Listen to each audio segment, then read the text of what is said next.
Yo, what's up guys? So visual representation of the new Forbidden ban list going to be taking place on October 1st. Let's go ahead and hop right into it, and then we're going to go ahead and hop into a discussion. So first off, for Forbidden, we have Eclipse Wyvern, Guard Dragon Agarpain, Soul Charge, Limited, White Dragon Wyvern Buster, Star Aegis Skull Dread, Draconet, Mystic Mine, Zodiac Barrage, Dragonic Diagram, and then for semi-limited, we have Shadow Mist, Predaplanet Arthur's Scorpio, we have Lady Debug, Interrupted Kaiju Slumber, Spiral Resort, Reasoning True Draco Face Off, and 1 for 1. What? 1 for 1 going to 2? That's huge!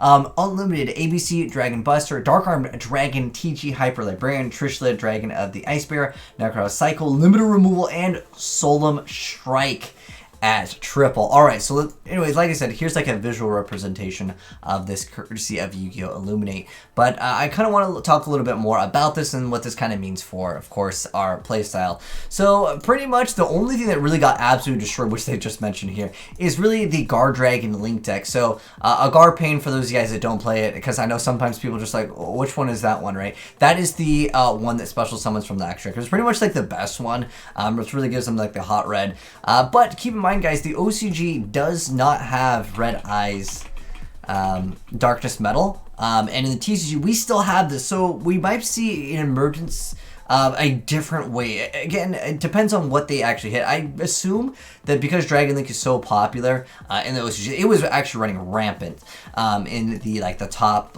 builds. It's just pretty much all over the place, and again, they don't have that. So if we still have our same list, and I've just noticed like they put the White Dragon at 1, but they didn't hit the Black Dragon. Okay, that's interesting, because in the TCG we both had the White and the Black Dragon both hit, but I guess it just means just throw them. You guys, you can run triple Black Dragon. Still, interesting choice. And another thing I wanted to mention here is Mystic Mine. Although I do occasionally check out the OCG list, I don't recall it really seeing any emergence of play. Maybe it was just kind of just let's just go ahead and take it out. I haven't seen it in quite some time. There's actually a lot of gentlemen's agreements, and that was at one of these Singapore tournaments. I remember it was like a gentleman's agreement. Let's just not run Mystic Mine in the side, because I know that Sky Strikers, as well as a lot of other decks, and just throw it in. It's not a fun card to play up against, that's for sure. And as far as the changes, like Soul Charge, we haven't had this in the TCG. I think these are really decent changes. Eclipse Wyvern, it actually opens up the doors for searching off, of course, the card that makes it so you can't target the card. And there was some plays technically with that did allow you to basically play through a hand trap. So that's why I think perhaps it was there. And also, it's just a really great card overall. And plus, we're also getting more dragon support. So keep in mind that this could mean really nothing at the end of the day. Because, of course, of the new primal dragons that we recently got announced, which is basically, let's go ahead and ban these cards, go ahead and buy our new stuff, right? But sorry, Yujo, this is a card that I've been mentioning for super long time. I think the card at triple is absolutely insane. It just lets you dig through your deck and just go for lots of cheesy stuff. And then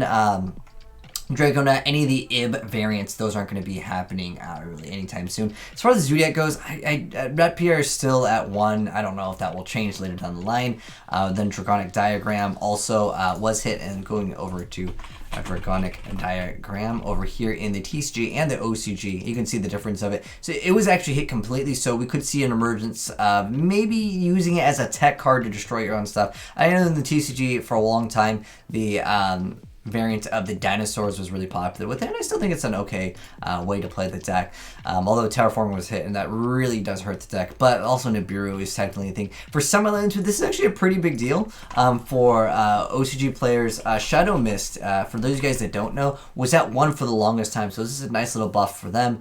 And then also the Predaplanet, I don't know if I could spell, we'll just type in this because nothing else has this, whoops, this text.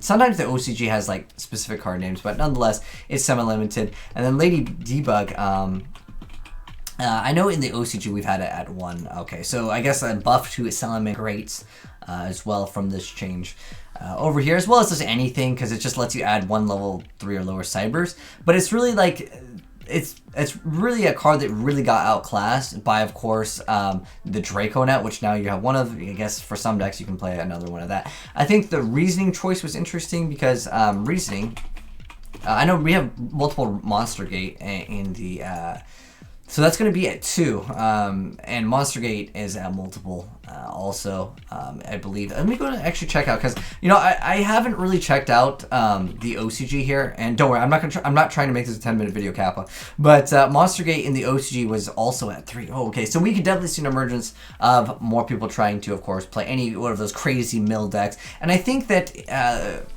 Fairy Tale Snow is still at multiple in the OCG, and in TCG we still don't have that. But like there can be some emergence of, you know, those other plays with, of course, having access to just being able to go through your deck really, really fast. And the 1-for-1 change is really, really nice for Mermail decks. Like, dude, that's insane. If we get that in the TCG, I would be really hyped up. And then honestly, most of the things won't really do too much. I mean, limit removal at multiple. What was Strike even at in the OCG? Was it at 1?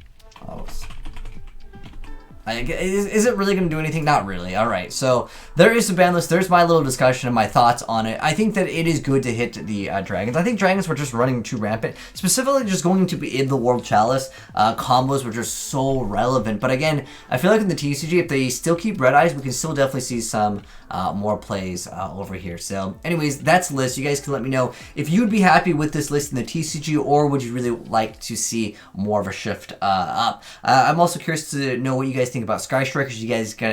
Are you guys hoping they get hit? Are you guys kind of over that? Because sometimes I feel like once a deck sees a play for the longest time, I'm like, you know, I'm over it. I felt that way with Blackwings for the longest time. Like they kept on hitting Blackwings back and forth, and like I was just tired of seeing Blackwings every single day. I know it was a really easy deck to play for most people. It's really easy to acquire, but I just think that sometimes, you know, it's time for things to go. But anyways, you guys can let me know how you feel about the ban list down below in the comment section below. But anyways, thanks for watching, guys. Hopefully you enjoyed the video, and if you did, drop a like on it. And if you're new here and you want to see more new Yu-Gi-Oh stuff, I will definitely be covering all the ban lists as soon as they get announced. But hopefully we'll get a new TCG ban list here pretty soon. But anyways, thanks for watching, guys. Have a good one. I'm signing out. Peace.